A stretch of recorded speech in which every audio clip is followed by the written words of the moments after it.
we are here, Stishy Boy, for episode 29 of the End Product Podcast. It's the first one we're doing mid-tournament, and as we are recording the now, we're travelling to you through time. We are actually right now watching the Brazil game. By the time you're listening to this, it's been and gone. So we're in the past watching this game unfold as we go. But Stishy Boy, great to see you this evening. How you doing, buddy? I'm good, yeah. I've been enjoying the World Cup. It's been a treat, kind of doing the school run and getting back indoors to make a cup of tea and get set for a nice 10 a.m. kickoff. Some of the 10 a.m. kickoffs haven't been quite as exciting as others, but I think the Argentina Saudi Arabia game was a highlight. That was fantastic to watch, and fingers crossed we get a good performance out of Wales tomorrow morning. Warm us up nicely for England to bring it home against America at 7 p.m. That's not going to happen, man. It's not going to happen. Well, I was listening to something on the... See what you're saying there as well? Like, I was listening to something on the radio and it was talking about how... and this is from people who are there, like reporters or, you know, whatever. They were talking about how, like, the early two games is a totally different kettle of fish to the late two games in terms of the sun and position and the day schedule and whatever. So I think it's going to be interesting seeing maybe teams that did play late play early and vice versa. Yeah, coming into match day too. So Wales last time was the last game of the day, and now they're going to be the first game of the day. So it could be interesting. Definitely. Yeah, I was thinking about that driving today, and I thought, you know, like local time when England kick off tomorrow is actually 10 p.m, which is really late for, you know, like unless they've acclimatized. And when you think about it, the England team only actually got out there, a week before this kicked off, before their first game, or less. So hopefully they've kind of acclimatized a bit more now and have got used to the jet lag, got past all that. But yeah, I thought, from an England perspective, it was a really good performance. It was exactly what we needed to get the media on side, all that kind of stuff, get the fans, you know, get us carried away as we like to early on in the tournament. But yeah, I mean, it wasn't the toughest opposition we'll face, but it is definitely not the weakest one that I've seen so far from some of the games we've watched either. So yeah, I was pleased from an England perspective.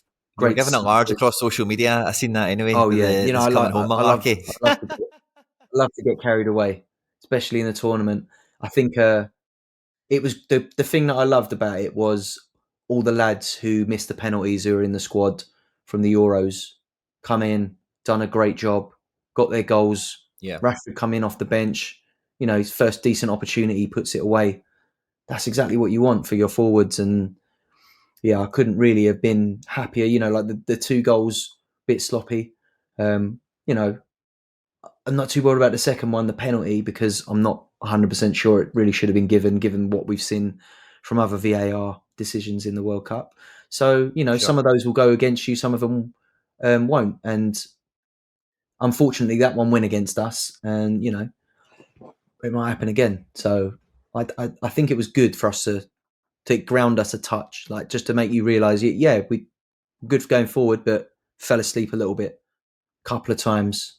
Good finish, to be fair, from Taremi. The first goal was great. But yeah, excited for the rest of the tournament. Been enjoying a lot of it. Have you had a particular favourite game that you've watched so far?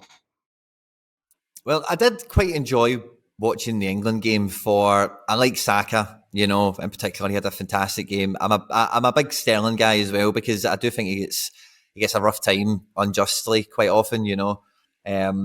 So, you know, on like some individual players, like I quite enjoyed the England game as well. So obviously one of that was probably, is the highest scoring game we've had at both ends. And yeah, it was quite fun to cheer on Iran whenever they got through on goal as well. That was nice. Asmund missed a sitter as well. He could have scored at one point. So the England game was quite entertaining. I quite enjoyed Spain because from a Sorare perspective, like I'm probably closer to the players I'm Sorare familiar with in the Spain team than anyone else. You know, Ferran Torres and Carlos Soler are both in the team, both got goals on the day, and they're both like cards that I bought in my first like week or something like that on the platform. So to see them scoring at a World Cup when I've bought them as like rookie backup guys at Valencia like 2 years ago or whatever was really cool. I really enjoyed Soler coming off the bench and scoring, Ferran Torres as well. Ferran's in this kind of situation that Sterling's in, that a lot of people don't really rate him or get him. You know, I don't understand why they always get played. Certainly, maybe less so because he's older and proven more now. But yeah, it's good to see a guy like that get some vindication on the pitch. But I think so I'd probably say Spain or England are definitely the ones that jump out in my mind. But with England, like the thing I hate about that Iran result is it gives you guys the 3 points. It gives you the confidence. It gives you that wee springboard to go into the Wales and America match. And between the two of them, however you do it, get the job done and probably finish top seed. And if you finish top seed, it's a decent run to like the quarterfinals, semi-final kind of run, you know. So it's kind of set up for England to have a tournament now. I hope so. I think, you know, I was sort of like mixed feelings coming into it, because I think, like, if you'd have asked me a year ago, did I think we were going to do anything, I'd have said I think we might actually get to the final. And then that run in the Nations League kind of set the doubts in for not just me but a lot of England fans as well. It was like, you know, we look poor. We look like the England of old. If we take this form into a tournament, we're not going to get out of the group. Like, and do you know what? I think Southgate just has a knack of like getting the boys to click. They all seem to get on well. There seems to be some camaraderie around there.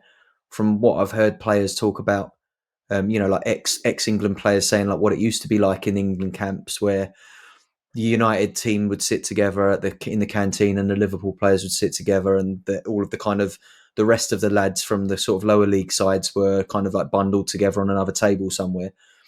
And apparently it's not like that now, you know, like there's none of that. There's no sort of segregation between like the big clubs and the small clubs. And yeah, it sounds very positive, like from sort of like inside the camp. And yeah, the boys definitely in the tournaments that they have played, it's been a lot better than, you know, the England of previous World Cup campaigns that we had to endure. We had some awful football from England for years in the World Cup and in the Euros. So the last few major tournaments have actually been decent, and yeah, definitely great to get a win. And it was just such an important one, just for the morale and the media. Like the media would have ripped the boys apart if we didn't win the first game. And you know, like you look at what's happened with Germany, what's happened with Argentina, particularly with Germany, and the situation that leaves them in, where they now have to pretty much beat Spain to stay in. If they don't beat Spain, their chances of staying in the tournament are like next to zero. But if Japan go and win against Costa Rica, which you'd expect, given the way they played against Spain, I thought they were absolutely awful. You'd expect Japan to win that game as well. So, you know, if the two of those teams come out with 6 points, the last games it doesn't really matter that much anymore. So players will get rested. You know, Germany will be out. So massive game for them. I think be a really interesting match. I did actually fancy Germany to beat Spain. I didn't fancy Spain to have a good tournament. I thought they looked quite good against Costa Rica. But Costa Rica were just absolutely abysmal. I think possibly worse than Qatar. I thought Qatar were extremely poor as well. But yeah, I think Costa Rica need something. They didn't look like they were going to have, you know, much to throw at them. To be interesting to see how they fare against Japan, who I thought were really good against in terms of like their game, their mentality. You know, the way they played their game and stuck to it was spot on, and they took the few chances that they did make for themselves against Germany, who were extremely wasteful, I thought, up top. Yeah, I mean, I think I was a big Germany are missing they were missing a proper forward. They having Havertz up there, and Muller like doing what Muller does, you know, but it's not the same as like having a proper killer of a finisher up there. Yeah, I mean, I don't think Kai Havertz is. I said to my friends during the game, I think Kai Havertz is possibly the worst centre forward starter that I've seen in a German World Cup team in my life since. And so, like, I've been watching World Cup since Italia '90, and I think I don't. Kai Havertz is not a centre forward. Not for me. He's more of like a wide forward or like a kind of roaming 10. I wouldn't even put him as a false 9. He's a bit too lightweight, especially for that classic. Germany have had some classic like target men. Do you know what I mean? Like Podolskis and you know, like Klose, Mullers Gomez, all these. Yeah, they just always had a bit more of us forward. some like a proper, like, you know, a problem someone to target in the air. You know, a lot of their football comes through the middle now. And Musiala, who I tipped hotly before the tournament, he is just that bit of end product. Yeah, that amazing run that he nearly would put through, and yeah, he kind of lashed at it, and he had a chance in the first half that was similar, where he kind of wriggled through a couple of players and just got beneath it a bit. But you know, I think they have still got quality. That was just an awful result given the fixtures they have left, and I'd be extremely worried if I was a German fan. I don't see them getting out of that group now, personally. I think, given what we saw from Spain, maybe a draw. I don't know if a draw wouldn't be a good result for them either, really, would it? So No. tough, very tough for them. It's going to Not be unless Japan somehow then go and beat Spain as well. I mean, that would be incredible, right? This is the thing; it really Japan finished on does. 7 points, and Germany could maybe do it. Exactly, yeah. But you It's better, so for everyone listening to this as we're recording it, I'm like a solid minute ahead of Stish. So Stish, for the next minute, you should probably pay attention to your screen. yeah. I'll say. I've got the FOTMob app just like flashed up Oh, with you Brazil. haven't. Oh, you've got to black screen your phone and then turn it upside down. Yeah, You can't get a glimpse of it, man. I'm waiting to see the goal now. I think I'm about 2 minutes behind the actual. It's your game. best mate. I know. Yeah, If that's a bit of a. This is the golden touch that. This is what happens when you meet me in real life, like, and you find yourself in a World Cup squad. You'll find yourself amongst goals, and here's the boy. There's a VAR check on it. I think it's okay, but I think he's onside. I think it'll be okay. I've just seen the goal. Yeah, no assist. I was waiting to see who got the assist, but the goalkeeper palmed it straight onto him. So yeah, no assist there. Early to go potentially. Is there a VAR check on it? Are we having a little VAR check? Yeah, I think it's fine, but I think it's fine. So on the subject of like who's got the assist, how is your global team doing in this World Cup so far? My global team's been pretty minstish. Van Dijk let me down very early on with a 48. And then, I've got both of the Martinez's for Argentina. Emi in goals and Lautaro up front. Lautaro has his fucking the worst offside decision on that. Oh, it was his arm. Like, and I can't say this enough. I said it on a stream, I'll say it again, but like, I can't remember the exact rule, but the way it always sits in my head is you can't be offside with a part of your body if it can't score a goal, it can't be considered offside, as an offside limb or whatever, because you can't score with your arm. So there's no advantage to that being offside. Well, they say, they call it the T-shirt now, don't they? So like anything up to about that point in your arm where like your T-shirt. Yeah, but see if it did come off there for a goal, it wouldn't be. They probably wouldn't be given. This is it. That was the point I was trying to make as well. It's like, yeah, technically you can score with that part, but if you did, do you actually think that if you scored with your bicep, you're telling me that would go down? They'd give that as a goal. They would if you went up for a header and hit it with that or your armpit and it went in. There's no way that goal stands. They will not let that one stand. So I totally understand. I'm kind of with you on it. I think the thing with like the way that we do offsides now and with all the technology we have, I'm not 100% sure where the rules sit anymore. But it used to be like, if you're in line with someone, you're still onside. You can't be in line if we're measuring by millimeters and shirt lengths and toes and stuff. There is no. You can't be like in line with anyone anymore. So yeah, I think I thought it was. See what I wish they would do. It was what I wish they would do with offside is like make it from like the heel of your foot, because I think when people talk about feet, the argument always then becomes about people get different shoe sizes and all the rest of it. What about your toenails? True, if you cut your toenails, what would happen? Whatever. But if you use the heel of your most advanced foot, everyone's heel is in the same position. It's like the bottom of your leg.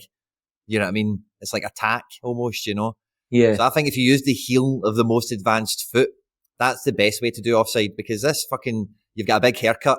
And, this bit of your head been offside or some not, whatever is going to happen, all the ridiculous things that happen will. Do you know what? I think if it was something like that, I'll tell you what will happen if they made the rule the back of your heel. That like you see these like the next generation predators that have like flippers coming off the back of them or something. Yeah, a big stick or something just come out Yeah, the back. like those Mexican shoes with the long toes coming off, but except it comes off the back. Like a Yeah, I suppose. Yeah, yes. reverse winkle pickers, mate. Yeah, Winkle picker. someone will get But around it. but then De Bruyne did a 53 and let me down after that. But Nah, Griezmann brought in an 82 with no he was great. decisive, and he's one of He the was top really good. scoring forwards in this competition. I And thought France he were was really good begging at. for an assist. Yeah, no, he was a good player. France were really good. They impressed me. Mbappe was incredible, as expected. Yeah, my global team's been a complete letdown so far as well. I think I'm reliant on two players playing this game now, and that's Marquinhos and Allison. So should this game finish with a clean sheet, hopefully it might help towards sort of like the end of the tournament with like my overall final scores. But this week, I will be very surprised if I'm anywhere near any kind of reward, anything decent in even in the global kind of like um, cards. What is it? The top 100,000 that get a special global card in the main tournament, right? Oh yeah, top 1K. Yeah, I'm Top not going to get 100,000. one. I don't I'm think in I'll the top finish in that. 180. Let's have a little look and see if 180K. I'm even anywhere near that. Where am I right now? International Global Cup. I mean, wow. Oh wait, no. It says for some reason it thinks I'm on 0 points, so I probably need to look at that some on the website instead. But yeah, I Cool, mean, like me. Alisson's currently got a 60. Marquinhos on a 58.4. But the rest of my team is, DePaul 47.8 captain, Jamal Musiala 38.7, Lautaro Martinez 42.2. So, pretty horrendous as a team offering. But hopefully, that Sorare have said that these rewards should hopefully come out. They're going to try and get them out pretty much straight after this game finishes. So I'll be hoping for some useful rewards. Hopefully I've done enough in the other sort of like the rare, super rare, and limiteds to get in amongst something half decent from those global cup cards that I can maybe switch about for the second round of fixtures. I'll probably be looking to take potentially Musiala out of that up against Spain. I'm not sure if I fancy him against Spain, Well, but this is one of the things I think we're going to see develop in this Global Cup, Stishy, is how bad is the match days that we've just had? How bad are they really going to be once we're 5 games into this tournament? Because how many people are going to show up every game week? And I mean, actual players, not Sorare managers, But yeah, like some of the big scores we've seen, like is Frankie de Jong going to score 90 every week? Is Jude Bellingham going to get 95 every week? true. Like how bad, what will be the end of, because you're so limited through the group stage and what options you've got, because so many people didn't pick a bench. Everyone went best 5 with cheap, functional bench. I got a couple of guys from Ecuador on my bench who, Hincapi put up a 60, so he's useful. And I think Casado put up maybe a 56 or 55, something like that. So I've got a couple of useful players, a couple of options there. But obviously they played Qatar, They're not, they possibly won't put up a score like that again in the tournament. They're likely to keep too many more clean sheets anyway. So I'm just hoping for some useful rewards.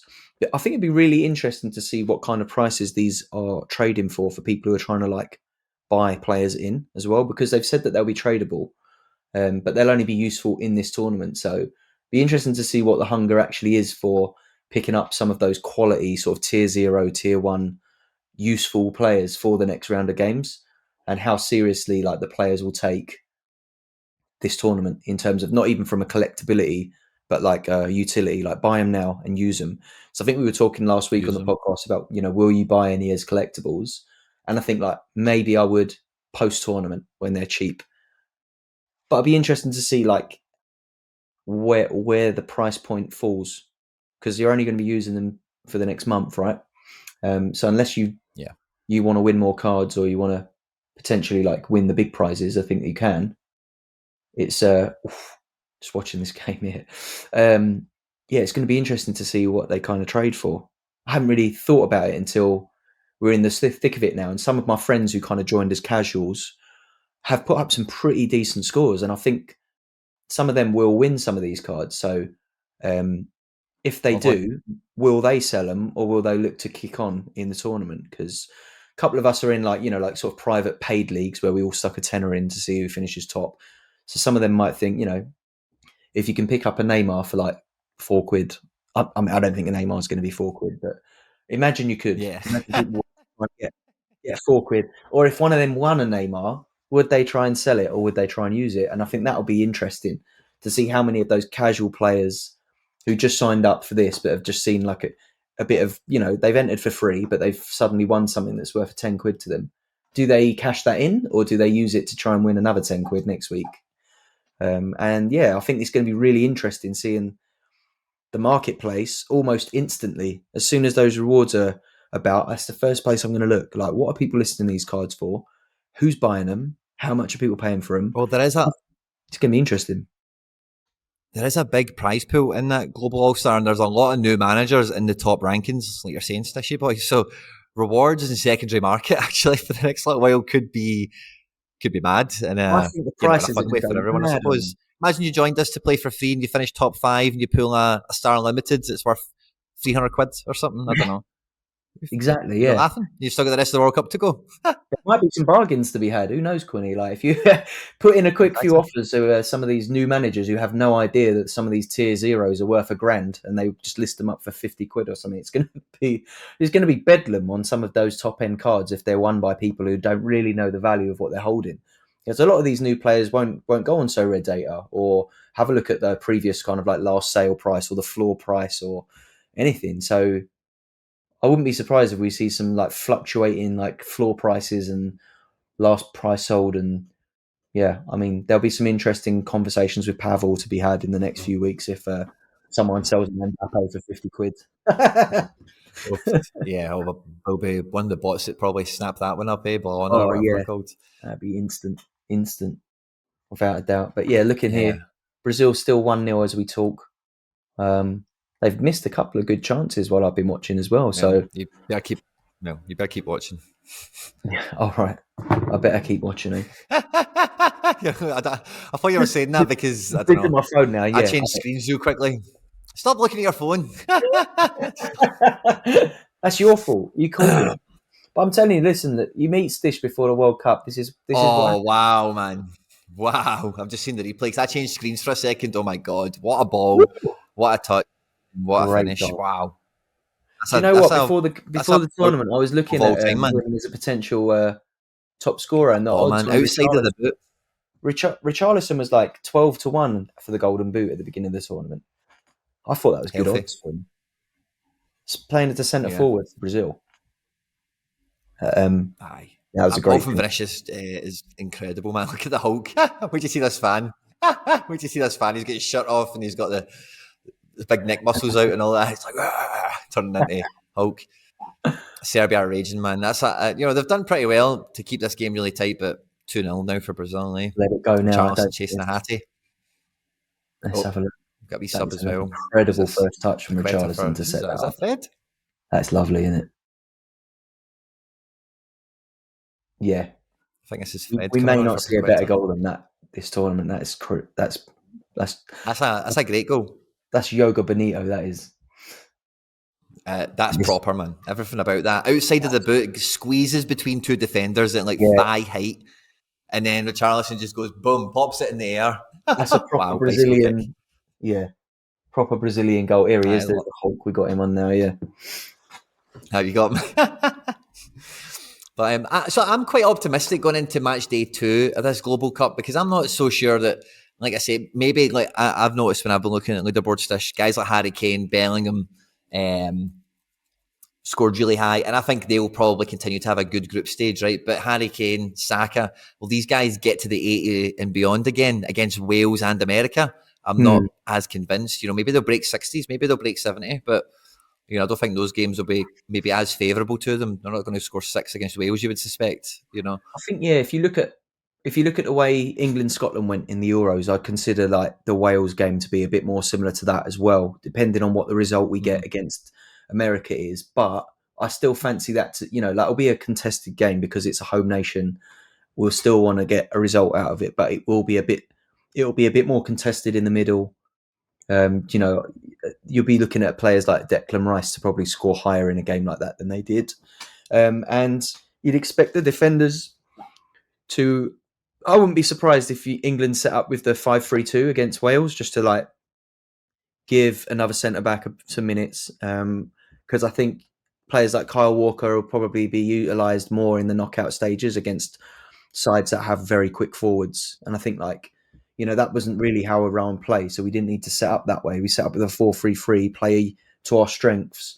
But if we find ourselves playing against Mbappe, well, I think we need Kyle Walker at the back to have any chance of just keeping him at bay.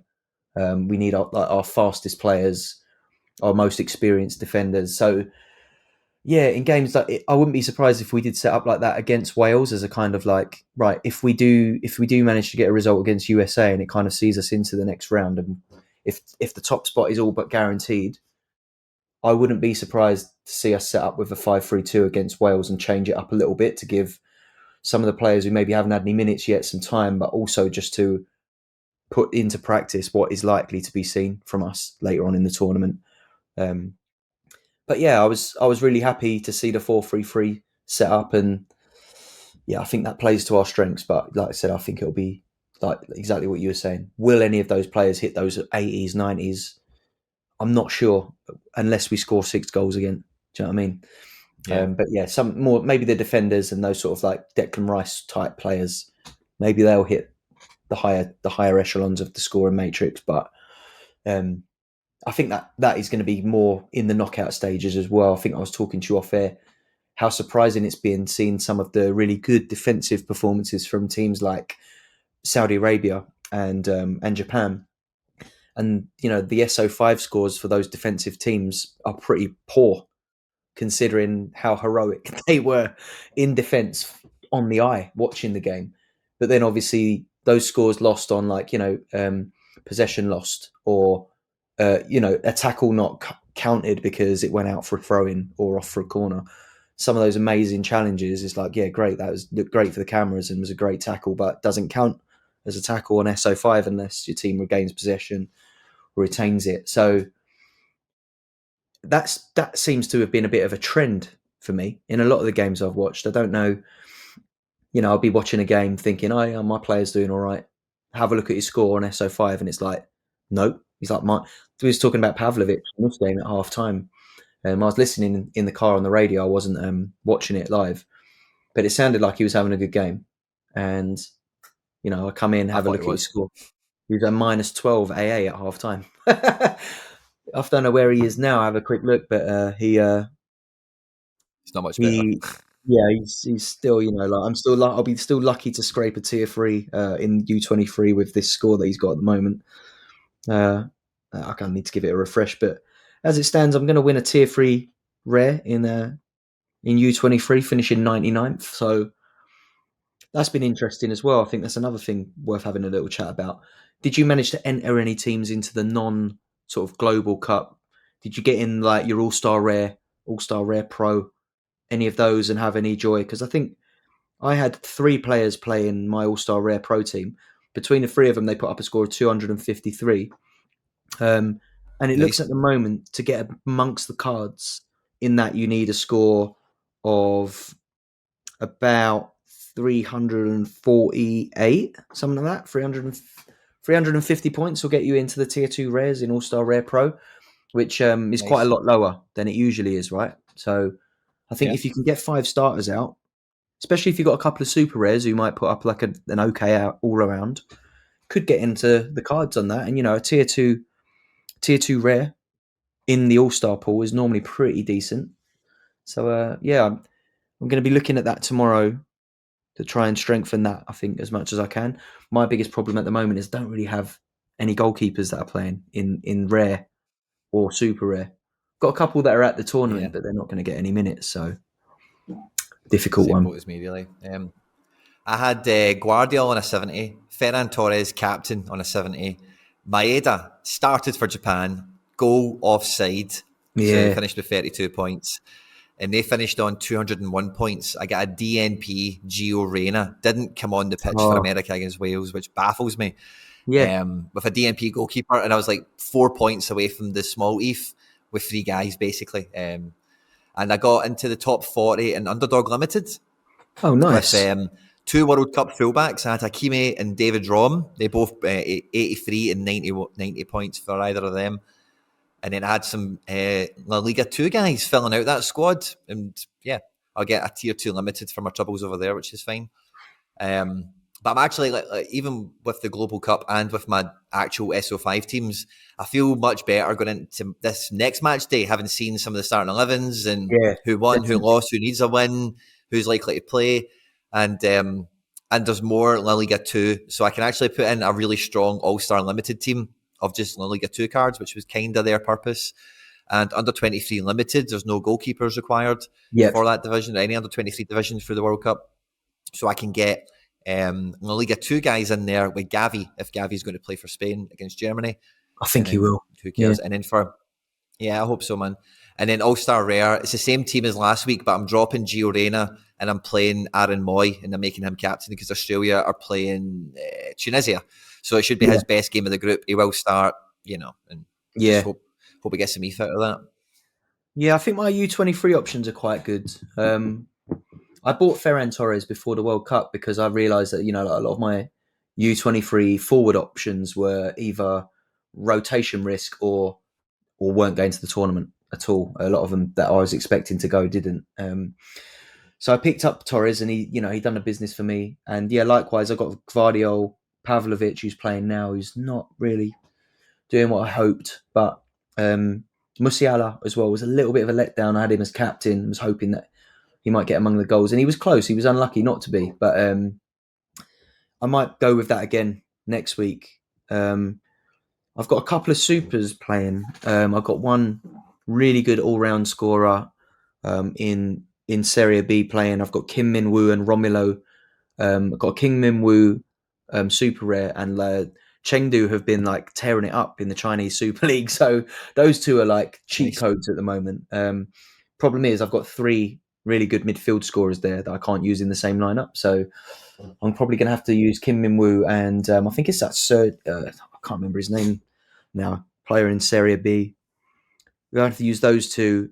So at the moment, I'm kind of like I'm a little bit forced to aim and like target All-Star Rare Pro, even though I don't have a playing goalkeeper. But I think that I've got enough about the players that I do that if my forward scores, I've got a good all-round defender and I've got 2 super rare midfielders who put up like 60 plus averages. So if I can score, The maths might bang out. yeah, if I can get 350 points across those 4 players, I just need to make sure I've got a forward that starts, because that was my problem this time around. If I get a forward that starts and gets a goal, then I could be laughing. So I think I've got to have a little look at the fixtures, figure that out. Yeah, maybe use Gareth Bale. I've got Bale there. I've got Minamino. I've got a few players that are there, like Anthony, who's on the pitch now, but he didn't start. Yeah, I think. Well, I'm actually looking at Minamino for the next match day session, and I know we've got a similar roster for the World Cup. I'm thinking about playing Minamino over Lautaro Martinez because I think he'll probably start against Costa Rica, Minamino, and Yeah, I let wouldn't be Japan surprised. get 3 points to qualify. I thought if they're going to attack the game, which I think they should, the way they finished against Germany was very positive. Minamino, um, who else? Doan, Mitoma. I know yeah, Mitoma pretty Matoma. much sat almost at left back, didn't he? When he was Yeah, it's on. kind of left. That was a funny kind of position he ended up being in. But they looked good as a side, as a unit, and I thought, Minamino was involved in the move that got their second goal, or was it the first goal? First goal, I think. Yeah, I would fancy him to have a bit more of an involvement maybe in that second fixture. But yeah, I'm definitely not put off using him, even if he doesn't start. I think he was very positive when he came on. He's all around for the time that he spent on the pitch was good, and yeah, I mean, what's Argentina in the next game? Who have they got in the next round of Mexico. fixtures? Ooh, Yeah, that's a And tough. they did That's pretty, another not that Poland are a great team or anything, but they did, Ochoa saves a pen from Lewandowski. Yeah, They've got a point in the first match. Like, they're not going to be rolled over by Argentina, I don't think. Whereas I think Japan have maybe got a chance of rolling over Costa Rica. yeah.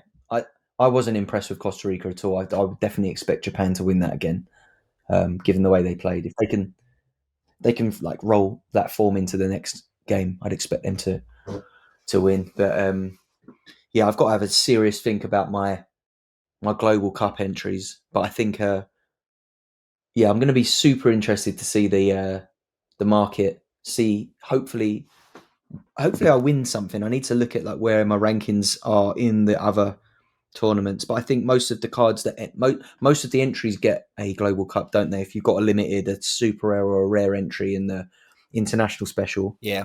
you should at I've got least one get like, entry this week that's got 2 cards playing, and I'm going to get a tier 3 custom series for it. yeah. If you've Just with 2 got any cards playing. rare card, if you can field a 5 DNP like team, you should do it, right? Basically, Yeah. some of the players that don't, that show up of having the fixture and don't. Like, I've definitely got a few that that still look like they've got a game but actually don't. But yeah, it's definitely worth making sure we put something in those tournaments for every round.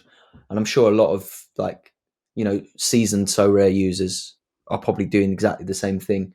So it'd be interesting to see how the prize pools are kind of figured out. I wonder if it's based on current form or if it's based on like scores in the last round. Like, because you can't see who's tiered what, right? You can only guess who's tiered what based on what their score value Yeah. was, their points value from the first like initial draft. But that doesn't really mean anything now. We've seen the first round of games. I think that maybe the prize pools will be determined by how many points they scored in the first round of fixtures. But that might be a little bit too advanced in terms Intricate of or me something for them, yeah. thinking. But yeah, I'm excited to see the rewards. Excited to see what I've got as well from a collectible perspective. Yeah, any players that you've seen in the tournament that you'd love to get in the gallery? Anything? How's your scouting been going during the tournament? Anyone caught your eye? I'm not really sure if I've been doing much scouting as such. I've managed to watch virtually every game. Today was the first day where I did start to miss some matches. Just down to like had to take the missus to the dentist, had the kids. What was Yeah, it? It doesn't matter. But so no, I don't know if I've been doing scouting necessarily, but I've been quite enjoying just like every day knowing that I can sit down like for the days that I've done it, and it is just like this is the game everyone's watching, and it's like yeah, if I was, if, I'm going to jump into a group chat, or I know we're all going to be talking about the same stuff. Sometimes one of the things that gets a bit not necessarily awkward, but difficult to conversate with people about Sorare is like your team's totally different to my team. Your team's all in Russia and in Belgium, and my team's Holland and Portugal or whatever. And we're going through the game week, and it's like, oh, how you doing, buddy? And you're like, oh, my guys are doing all right. And I'm like, cool, how you doing? Oh yeah, my guys are doing all right. And that's kind of the end of it. Whereas with this, it's like, oh, Neymar gets subbed off at 80 minutes. Oh, and we all know that like does something for us. oh We're yeah, all kind of in that same kind of channel of what's going on and how it's we're all in the same boat, I guess, is what I'm kind of yeah. getting at here. So that's probably the factor about the element of it I've enjoyed the most is just we're all watching the same game all the time. It's good. It's just reminded me as well. I think like as I'm sure a lot of people probably managed to get some of their mates involved for the World Cup, like get them to enter a team and all that.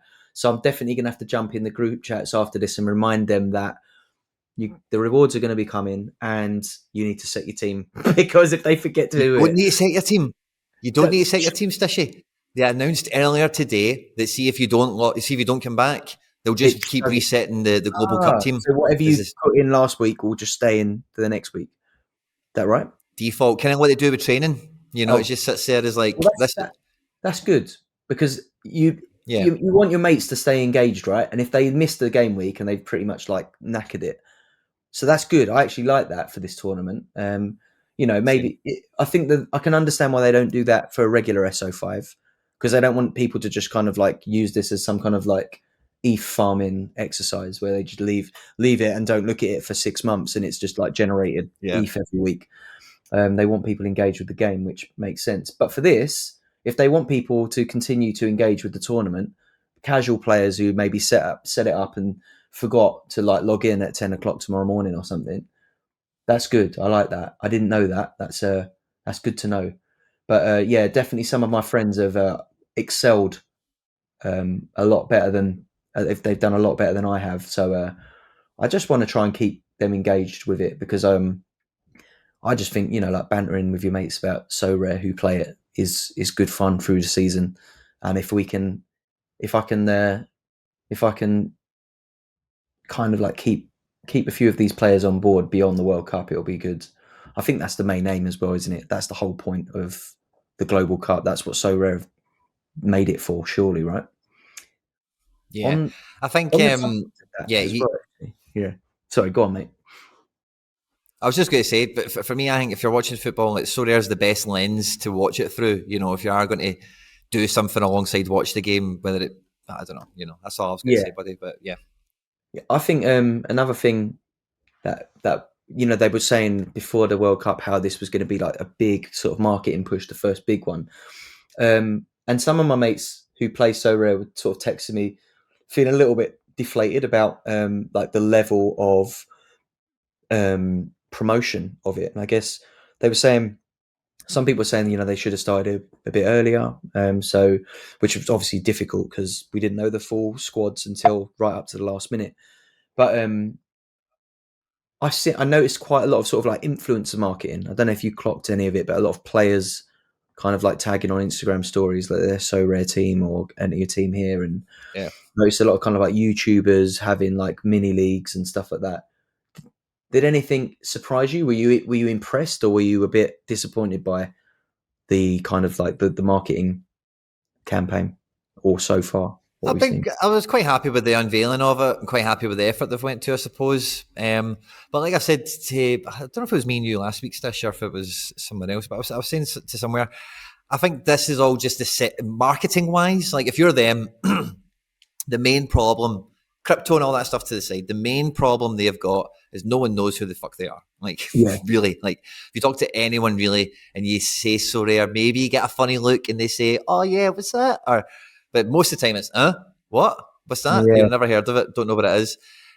So I think the World Cup I think they want that removed for when the Premier League comes out. So when the Premier League comes absolutely. out, it's a bit more of like, oh yeah, that thing. Oh, that's good. The Premier League now. Oh, I might give that a look this year, or Yeah, so I think that's the main objective. And if that's what it is, then I think they're probably going about that the right way, because you just need to get into and a lot of the stuff that you've mentioned there is targeting much younger demographics than what have been playing Sorare to this point, I would say. yeah, I'd say Um, so.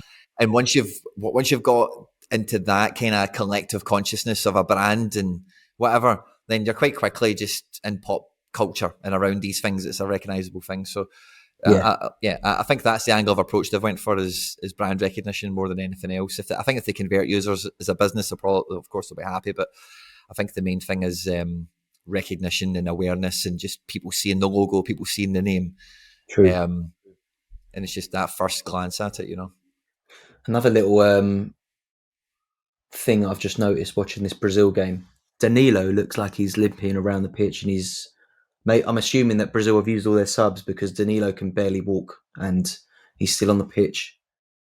So be interesting to see.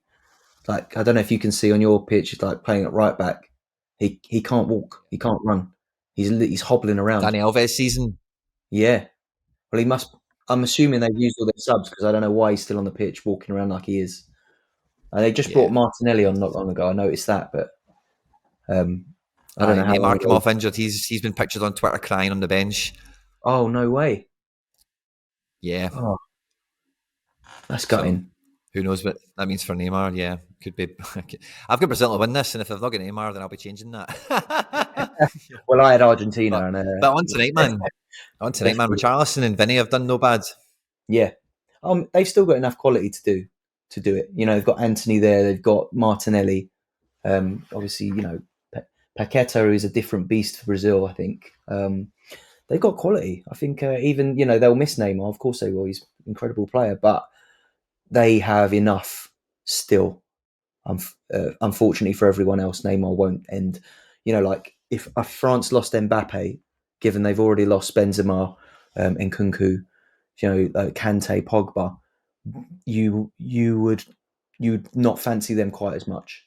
But I think Brazil can still go without Neymar just because of the way they set up. Neymar is almost like a great luxury to have for a team as good as Brazil. But there's certain other teams, like if England lost Harry Kane, I think we'd really miss him, and our chances would drop dramatically if we lost Harry Kane. So Yeah, yeah, I think Brazil are I'd fortunate agree with there. that. But yeah, I'd be gutted to not see him in the tournament again. Did you watch Portugal earlier and see Ronaldo get on the I score sheet? I watched most of the first half, and the second half I spent kind of travelling into the studio for my evening of the Brazil game and everything else. So I Yeah, missed a bit of the second half. I actually missed most of the goals, in all honesty. But yeah, I've seen yeah. them back and whatever. And um, but yeah, so that was, yeah, it was good to see for Ronaldo, certainly. Like as anyone that listens to this will know, I'm a big Ronaldo fan. I'm quite glad to see that he's got his World Cup off to a good start, despite all the press that's been going around him and everything else. But I think, again, like I was saying this about another team, I forget who. It might have been actually Germany in the build-up. It was Germany. But Portugal have also got a wee bit of that. In terms of the wider armchair fan, they've not got that much expectation on doing well. Like, not everyone's looking at it the same way as Argentina or Brazil or France No. coming to the tournament, for example. Um, but after that game, and if they finish top of their group, Portugal could have a really good run. And yeah, it could be the makings of a good tournament for them as well. Yeah, I've had them down as like a dark horse. Like you definitely wouldn't put them among the favourites, like you said. But they have a lot of good individuals on their team, and you can never write Ronaldo off in big tournaments and stuff. Like, I mean, One-off the games and stuff. 2018 World Cup, the way he turned up there, he won the European Cup with Portugal in a tournament they didn't even play particularly well in. Do you know what I mean? They got all the way through and managed to win the final. But you know, yeah, they've got a decent amount. They've got a decent squad. There's some good players there. Bernardo Silva, João Felix. Luis like Diaz at the back, Cancelo. Like they've got quality, and they could hurt anyone. But yeah, I mean, from what I saw today, they weren't as free flowing and as like exciting as. Yeah, I don't think they set the world alight with the performance against Ghana. I think they got the job done just about, and yeah, they'll have to step it up a gear if they want to be, in the semis, beyond the semis, basically. But yeah, it looks like job done there for Brazil. They've just finished their 2-0, 2 goals from Richarlison, and they She told me. got the job done. They got the job done, didn't they? I think, yeah, as expected, Brazil will probably go pretty far in this tournament. The first half they were. So that's the game week now finished, Tish, as well. That is the game. I wonder how long we'll be waiting. Should we put like bets on how long it will take to get They, our, they, they our they said they're going to start working on it like now, if you know Yeah, what I mean. They said as soon as the Brazil game is done, they're going to get on it. So we look forward to seeing the rewards drop out as we all kind of get ready for match day 2, as it were, which will as be it starting stands, tomorrow. we've As you say, the first game managed to scrape a little was tier 3 rare from our U23 entry there as well. Finished 84th. congrats, Yeah, decent. Take tier that. 3 tier 3 wins in U23. I just hope for a player who's got a bit of potential, not necessarily Yeah, one that will be of any use now. The worst thing you can get from those tier 3s is the sort of the people who've just aged out of U23 who are not getting any game time. But if you pick up a 17, 18 year old who's like coming in off the bench, they're always quite a nice tier 3 to win. So I'll be hoping for something like that, definitely. But yeah, feeling quite good about my U23 options through the tournament. I think yeah, if Pavlovic can put up a slightly bigger score than he did against Brazil, which you'd hope he would be capable of, then who knows? Might even. should be his hardest game, you'd think. Yeah, I think so. Like I said, if he could just a few more of those aerial duels as opposed to ground duels, I think he'll be good. But he managed to pick up a few tackles. I thought Tanaka was good for Japan. Actually, I know his score doesn't reflect it quite as much, but I'm expecting bigger scores from him for the rest of the tournament. Um, he'll be an interesting hold, I think, for the rest of the tournament. And Yeah, I don't think I'll be picking up any players. Do you see yourself buying much throughout this tournament? Yeah, I've got my eye on a few players. I'm keeping my eye on auctions and rewards that come out and whatever. But I'm not like they're not to plug in for the World Cup. It's more, trying to catch things when they're quiet, or it's an auction that finishes at a weird time, or it's a guy that I'm looking for that maybe nobody else is, or that's the kind of thing I'm still kind of keeping my wits about me for. But beyond that, like you're saying earlier with the scouting thing, I'm not watching this World Cup expecting to see anyone. I think that, but there might be some really interesting transfer business that happens as well throughout the World Cup, as well as in the kind of aftermath of it. Celtic, I've been doing this on my channel a bit more, but if I've been out and done some deals, and I don't think Celtic's business is off the back, or it certainly isn't with Kobayashi, but I don't think it will be off the back of any World Cup performances. But I think there is some guys in this World Cup that are using the World Cup to initiate a transfer. Yeah, And, depending on what cards you've got and who you've picked up and who you've had for it in your club for a while or whatever, you might see in January, it might actually be one of the busiest Januaries ever. probably, yeah. Off the back of a World Cup. I mean, the summer transfer window usually goes wild after a World Cup, doesn't it? When it's in the summer, especially for like the big Yeah. players, like the Real Madrid's throwing their money at like the big breakout star of the tournament. If it was like some unknown kid, but I've been keeping an eye on the sort of the transfer market. Obviously, we know Ronaldo's a free agent now. People are going to be interested to see where he goes, just like from a kind of Ronaldo perspective and a global football perspective. But I noticed your boys made a sign in. Celtic picked up a player from the J League, didn't they? Just the other day. Yeah. Kobayashi. Some, And then we're highly rumoured to be getting Alistair Johnson from Montreal in MLS. He's at the World Cup of Canada at the moment. I'm just now having a look now. Yeah, I'm seeing that a goalkeeper's moved from Austin to Houston today. Andrew Tarbell. Don't know if there's anything to think about because Houston did. If I'm not mistaken, Steve Clark is the goalkeeper at Houston, isn't he? He's quite an old guy, older. Yeah. We'll probably get somebody else in now, but I think last year he was at fault for some pretty bad clangers. Yeah, Steve Clark, and he was kind of living off his legacy kind of reputation. So yeah, maybe they free something up. But I think across Europe, like especially because like with Celtic, see with those two signings, one from the J League and one from MLS, those kind of non-European leagues, all of them are on off-season now, if you know what I mean. So they're all actually sitting there quite happy to sell into Europe.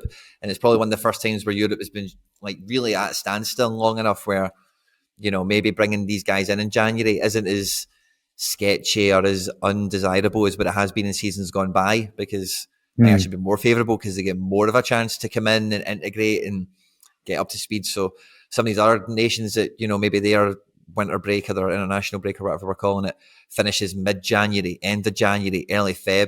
Some of these teams might be, shopping around the now, looking to get people in for 2 months training camps to prepare for the season, So it could be something to watch out for in that sense, in terms of players on the Sorare market. I'm just having a little look now at this player. So Andrew Tarbell has moved from Austin FC to Houston today. Let's have a little look at his cheapest rare on the market. 0.135 ETH. I feel like this one's flown under the radar a little bit. I might even jump on, do a little floor sweep, pick up an Andrew Tarbell before everyone else clocks that he's moved. If you reckon he plays.